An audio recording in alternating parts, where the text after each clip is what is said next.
A Bíblia em um ano. Uma experiência de encontro com Jesus Cristo, a Palavra de Deus.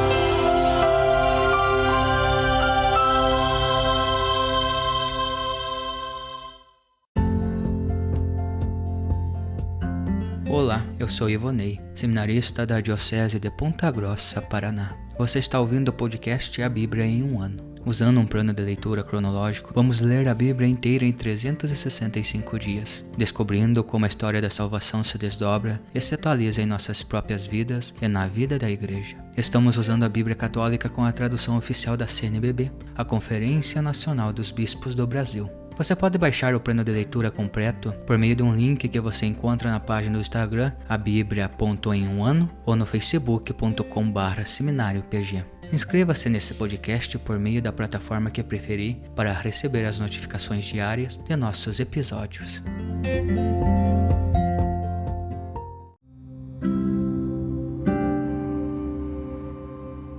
Olá, eu sou o Padre Joel Nalepa, da Diocese de Ponta Grossa, no Paraná.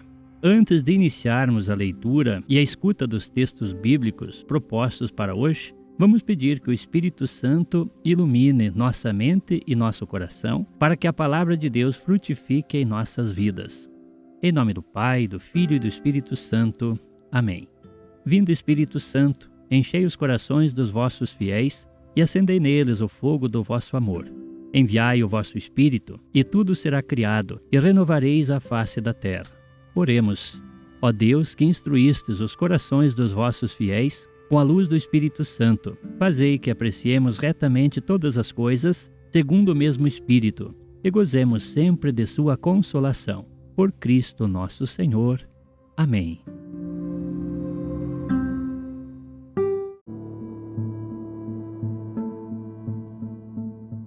Hoje, dia 163 de nosso podcast. Lemos o capítulo 4 do primeiro livro de Reis, o capítulo 5 e 6 do livro de 2 Crônicas e o capítulo 3 e 4 do livro da Sabedoria.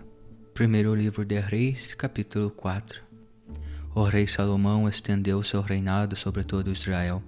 Os notáveis a seu serviço eram estes: Azarias, filho de Sadoque, sacerdote, Elioref e Aías, filho de Cisa, escribas, Josafá, filho de Ailude, porta-voz, Banaías, filho de Joiada, chefe do exército, Sadoque e Abiatar, sacerdotes, Azarias, filho de Natã, chefe dos intendentes, Zabude, filho de Natã, sacerdote e amigo do rei, Aizar, chefe do palácio, e Adonilã, filho de Abade, chefe dos trabalhos impostos.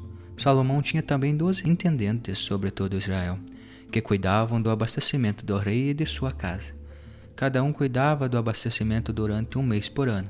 Seus nomes são estes: Ben-Ur, no Monte Efraim, Ben-Decar e Mácias, Celebrim, Bet-Sames, Eruim e Bet-Anã, Ben-Rezede e Arubote, para Soco e toda a terra de Efer, Ben-Abinadab, para a região de Dor. Ele tinha por mulher uma filha de Salomão, Taf, Baana, filho de Ailude, em Tanak, Megido e toda Betsã, próxima de Sartã, abaixo de Jezrael, desde Betsã até Abel-Meura e até além de Jaquimã. Ben-Gaber, em Ramote de Galaade, ele tinha as aldeias de Jair, filho de Manassés, em Galaade, toda a região de Argob. No Bazã, 60 cidades grandes, com muralhas e com ferrolhos de bronze. Ainadab, filho de Ado, e Manaim, Aquimaias e Neftali. Também ele tinha por mulher uma filha de Salomão, Basmate, Baana, filho de Ruze, em Azer e Balaot, Josafá, filho de Farué, em Issacar, Semei, filho de Ela, em Benjamim, Gaber, filho de Uri, na terra de Galaade, terra de Seom, rei dos amorreus, e de Og, rei de Bazã, como intendente único da região.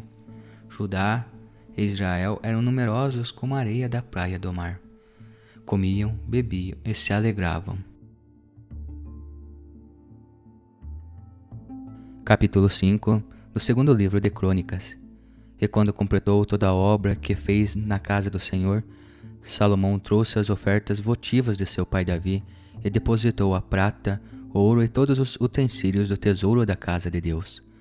Então Salomão convocou os anciões de Israel, de todos os chefes das tribos, os chefes de clã de Israel, a Jerusalém, para fazer subir da cidade de Davi, chamada Sião, a arca da aliança do Senhor. Todos os homens de Israel reuniram-se em torno do rei para a festa do 7º mês. Depois que chegaram todos os anciões de Israel, os levitas carregaram a arca e transladaram-na, como também a tenda da reunião, com todos os objetos sagrados que se encontravam na tenda. Transladaram-na os sacerdotes levitas. O rei Salomão e toda a comunidade de Israel, reunida com ele diante da arca, imolavam ovelhas e bois em tais número que não se podia contar nem calcular. E os sacerdotes introduziram a arca na aliança do Senhor no seu lugar na câmara sagrada no templo, o Santo dos Santos, sobre as asas dos querubins. Os querubins estendiam as asas sobre o lugar da arca e do alto cobriam a arca e seus varais. Os varais de transportar a arca eram tão compridos que suas extremidades podiam ser vistas desde a sala maior, à frente da câmara sagrada, porém não de fora, e ali ficam até o dia de hoje. Dentro da arca só havia as 2 tábuas de pedra, que Moisés, no Horebe, ali depositara quando o Senhor concluiu a aliança com os filhos de Israel, quando saíram do Egito. Os sacerdotes saíram então da sala maior. Todos os sacerdotes presentes, sem resguardar as divisões, haviam se purificado, e todos os cantores levíticos, Asaf, Emã, Editum, com seus filhos e seus irmãos, lá estavam vestidos de linho, com símbolos, harpas e cítaras, do lado oriental do altar, junto com 120 sacerdotes que tocavam as trombetas. Quando todos unidos se puseram a tocar e a cantar, ouvia-se com uma única voz louvando e agradecendo ao Senhor. Ao som da trombeta, dos símbolos e dos instrumentos musicais, louvavam o Senhor. Sim, Ele é bom, sua misericórdia é para sempre. E a casa encheu-se com nuvem. Os sacerdotes não podiam ficar ali para ministrar, por causa da nuvem, pois a glória do Senhor encheu a casa de Deus. Capítulo 6. Então Salomão disse: O Senhor declarou que habitaria em densa nuvem, e eu construí para ti uma casa sobranceira, um lugar onde possas morar pelos séculos. O rei voltou sua face e abençoou toda a Assembleia de Israel. Toda a Assembleia de Israel mantinha-se de pé, e ele disse: Bendito seja o Senhor, Deus de Israel, e que com sua boca falou a meu pai Davi e com sua mão realizou o que falou. Desde o dia em que fiz sair meu povo da terra do Egito, não escolhi cidade alguma dentre as tribos de Israel para construir ali uma casa para meu nome, como também não escolhi homem algum como príncipe do meu povo Israel. Mas escolhi Jerusalém, para que aí esteja meu nome, e escolhi Davi para construir sobre Israel meu povo. Ora, Davi meu pai pretendeu construir uma casa para o nome do Senhor, Deus de Israel. Mas o Senhor disse a Davi, meu pai: Pretendestes construir uma casa para meu nome, e fizestes bem ao pretender isto. Contudo, tu não construirás a casa, mas teu filho, saído de teus rins, este construirá a casa para meu nome. O Senhor realizou a promessa que falou. Eu sucedi meu pai Davi, assentei-me sobre o trono de Israel, como o Senhor havia prometido construir a casa para o nome do Senhor, Deus de Israel. E lá instalei a arca, que contém a aliança que o Senhor concluiu com os filhos de Israel. Salomão pôs-se de pé diante do altar do Senhor, à frente de toda a Assembleia de Israel, e estendeu as mãos. Salomão tinha instalado no meio do átrio uma tribuna de bronze com 5 côvados de comprimento, 5 de largura e 3 de altura. Ele se pôs de pé sobre ela, e então se ajoelhou à frente de toda a Assembleia de Israel, estendeu as mãos para o céu e disse: Senhor, Deus de Israel, não há Deus igual a ti no céu ou na terra. Tu guardas a aliança e a misericórdia para com teus servos que de todo o coração andam diante de tua face. Mantivestes em favor de teu servo Davi meu pai o que lhe prometeste. O que prometestes com tua boca, tua mão o cumpriu, como hoje se vê. Agora, Senhor, Deus de Israel, mantém em favor de teu servo Davi meu pai o que lhe prometeste. Nunca te faltará diante de mim alguém para sentar-se no trono de Israel, conquanto teus filhos guardem seu caminho, andando na minha lei, como tu andastes diante de mim. Agora, Senhor Deus de Israel, confirme-se a promessa que fizestes a teu servo Davi. Mas pode Deus realmente habitar com o ser humano sobre a terra? Se os céus e os céus dos céus não podem conter, quanto menos esta casa que eu construí. Atenda a oração de teu servo e a sua súplica. Senhor, meu Deus, ouve o clamor e a oração que teu servo dirige a ti. Que teus olhos estejam abertos dia e noite sobre esta casa, sobre o lugar no qual dissestes por o teu nome, para ouvires a oração que teu servo reza, voltado para este lugar. Ouve as súplicas teu servo e teu povo Israel, quando orarem voltados para este lugar. Tu ouve desde o lugar onde moras, desde o céu, ouve e perdoa. Se alguém pecar contra seu próximo, e este lhe exigir um juramento, e se ele então vier jurar diante de teu altar nesta casa, tu ouve do céu, age e julga entre os teus servos. Condena o iníquo, fazendo cair sobre ele o seu caminho, e declara inocente o justo, retribuindo-lhe segundo sua justiça.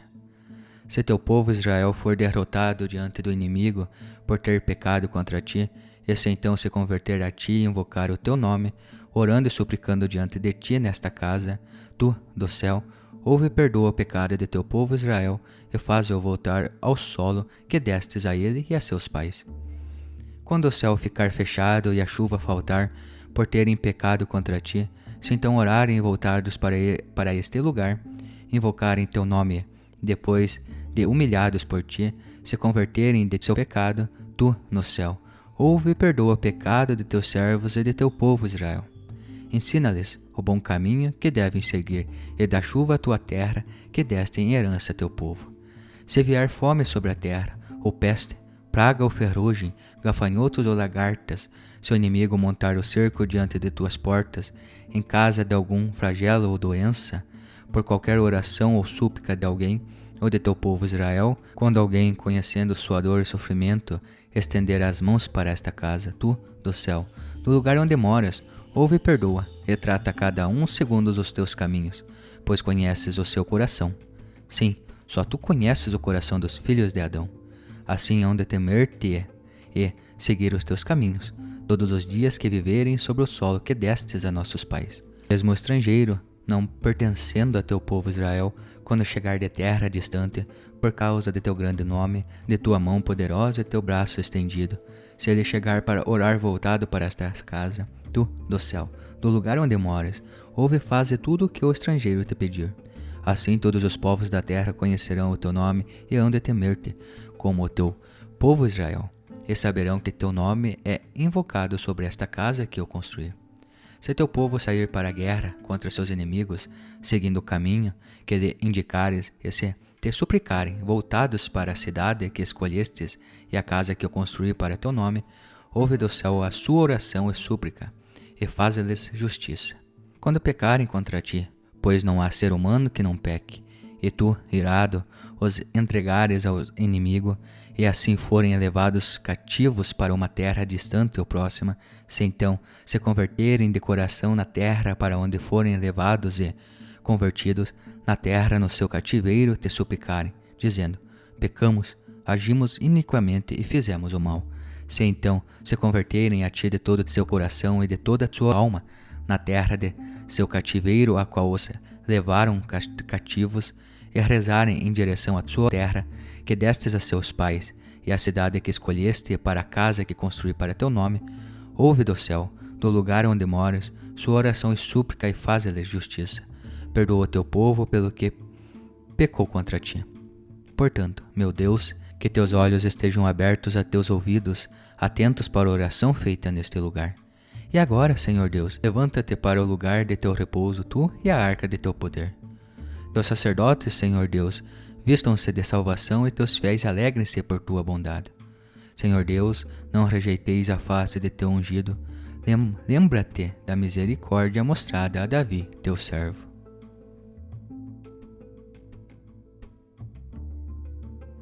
Capítulo 3 do livro da Sabedoria. As almas dos justos, porém, estão na mão de Deus, e nenhum tormento os atingirá. Aos olhos dos insensatos parecem ter morrido. Sua saída do mundo foi considerada uma desgraça, e sua partida no meio de nós uma destruição, mas eles estão na paz. Aos olhos humanos parecem ter sido atormentados, mas sua esperança é cheia de imortalidade. Tendo sofrido leves correções, serão cumulados de grandes bens, porque Deus os pôs à prova e os achou dignos de si. Provou-os como se prova o ouro na fornalha, e aceitou-os como oferta de holocausto. No tempo de seu julgamento hão de brilhar, como centelhas que correm no meio do canavial. Vão julgar as nações e dominar os povos, e o Senhor reinará sobre eles para sempre. Os que nele confiam compreenderão a verdade, e os que perseveram no amor descansarão junto a ele. Pois a graça e a misericórdia são para seus santos, e a visita divina é para seus eleitos. Quanto aos ímpios, receberão o castigo segundo seus pensamentos, pois desprezaram o justo e se afastaram do Senhor. Infeliz o que despreza a sabedoria e a instrução. Vã é sua esperança, estéreis seus esforços e inúteis suas obras. Suas mulheres são insensatas, seus filhos depravados, e maldita é a sua descendência. Feliz, sim, a mulher estéril, mas incontaminada, que não conheceu um leito ilegítimo. Ela terá seu fruto no julgamento de todos. Feliz também o eunuco que não cometeu iniquidade com suas mãos e não tramou maldades contra o Senhor. Por sua fidelidade receberá um dom especial, uma parte especialíssima no templo do Senhor. Pois o fruto dos esforços pelo bem é glorioso, imperecível é a raiz da sabedoria. Mas os filhos dos adúlteros não chegarão à maturidade, e a descendência de um leito iníquo será aniquilada. Ainda que tenham vida longa, não serão considerados e, no fim, sua velhice será bem sem honra. Se morrerem cedo, não terão esperança nem no dia do julgamento consolo, pois o fim de uma geração perversa é cruel. Capítulo 4. É melhor ter a virtude mesmo sem filhos, pois a memória da virtude é imortal. Ela é reconhecida junto de Deus e do povo. Quando ela está presente, imitam-na. Quando se retira, desejam-na. Coroada para sempre, triunfa, ganhando o prêmio dos combates ilibados. A descendência numerosa dos ímpios, porém, será inútil, pois com mudas bastardas não lançará raízes profundas, nem firmará uma base sólida. Porquanto, se com o tempo era brotar em ramos, como não tem firmeza, será abalada pelo vento, e pela violência do vendaval será arrancada. Serão quebradas seus ramos sem desenvolver-se, e seu fruto será inútil, verde demais para ser comido, não servindo para nada. Pois os filhos que nascem de sonos culpados serão, no dia do julgamento, testemunhas da perversidade dos próprios pais. O justo, porém, ainda que morra prematuramente, encontrará descanso. A velhice venerável não é que dura muito, e nem se mede pelo número de anos. O bom senso equivale aos cabelos brancos, uma vida sem mancha, à idade avançada. Agradando a Deus, o justo é amado por ele. Vivendo entre pecadores, Deus os transladou. Foi arrebatada para que a malícia não lhe pervertesse a inteligência, nem o engano seduzisse sua alma. Pois o fascínio da frivolidade obscurece os valores verdadeiros, e a inconstância das paixões transforma a mente sem malícia. Tendo alcançado em pouco tempo a perfeição, completou uma longa carreira. Sua alma era agradável ao Senhor, que por isso apressou-se em tirá-lo do meio da maldade. As pessoas veem isso e não compreendem, e não refletem em seu coração que a graça e a misericórdia são para os eleitos do Senhor, o que ele intervém em favor de teus santos. Mas o justo, morto, condena os ímpios vivos, e a juventude, cedo terminada, condena e prolongada a velhice do injusto. Eles verão o fim do sábio e não compreenderão o desígnio de Deus sobre ele, nem porque o Senhor o pôs em segurança. Verão e expressarão o seu desdém, mas o Senhor se rirá deles. Pois eles se tornarão, depois disso, cadáveres sem honra, objeto de desprezo para sempre entre os mortos. O Senhor os precipitará, sem que emitam um gemido, e os sacudirá de seus fundamentos. Serão arrancados até o último, sofrerão dor lancinante, e sua memória perecerá. Comparecerão medrosos para prestarem conta de seus pecados, mas suas próprias iniquidades os acusarão frontalmente.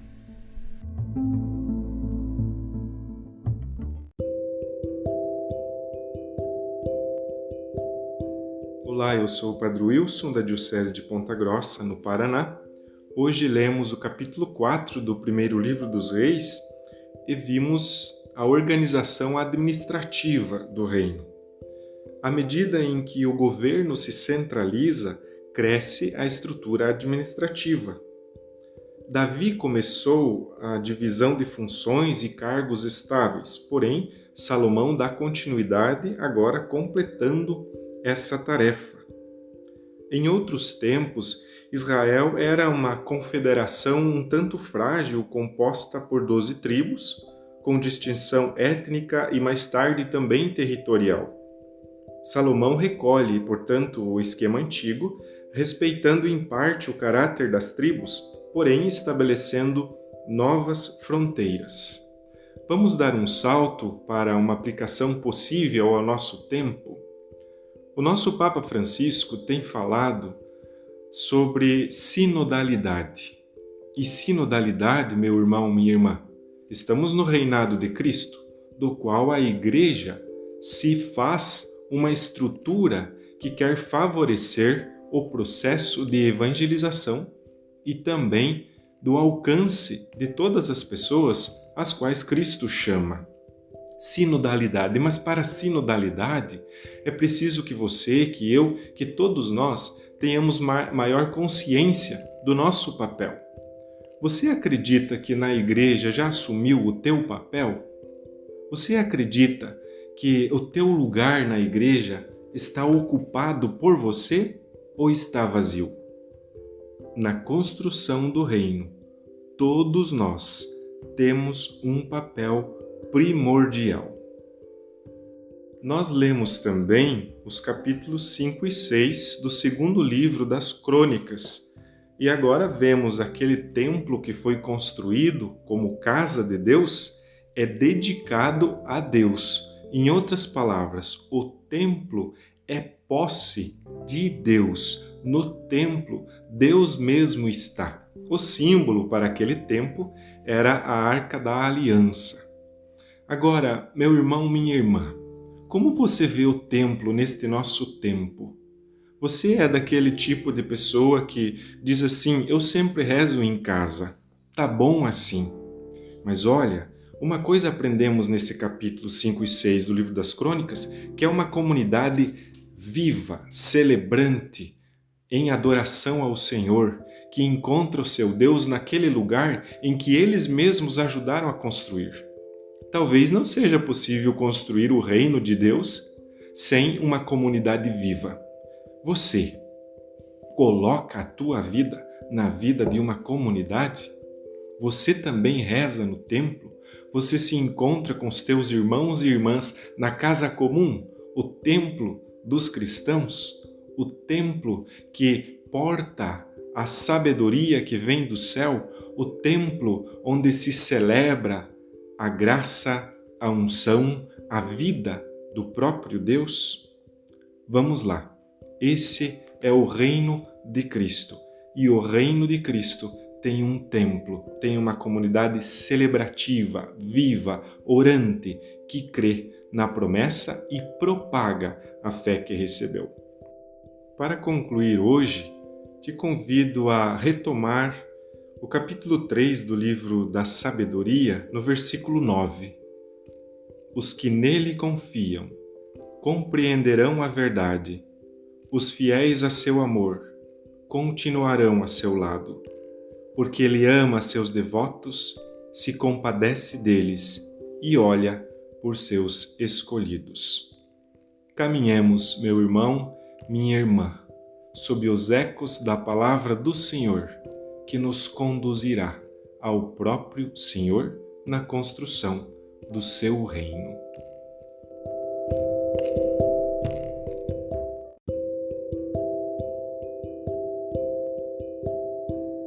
Querido irmão, querida irmã, Jesus afirma a todos nós: felizes os que escutam a palavra de Deus e a põem em prática.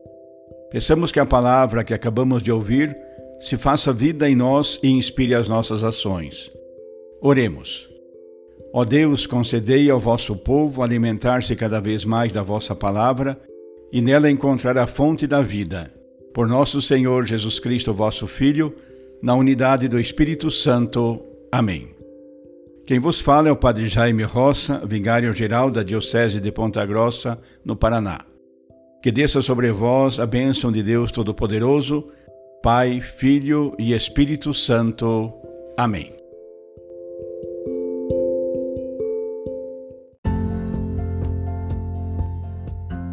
Você acaba de ouvir mais um episódio do podcast A Bíblia em um Ano. Continue nesse bom propósito de ouvir, ler e praticar a palavra de Deus. Rezemos por todos que estão fazendo este caminho de leitura da Bíblia. Procure também participar da sua comunidade. A permissão para uso do plano de leitura The Bible in a Year com Padre Mike Schmitz e Jeff Kevins foi concedida por Ascension. A versão original pode ser baixada em ascensionpress.com. Todos os direitos desse plano estão reservados à Ascension. Os demais conteúdos do podcast não são criados, revisados ou apoiados por Ascension. Até amanhã!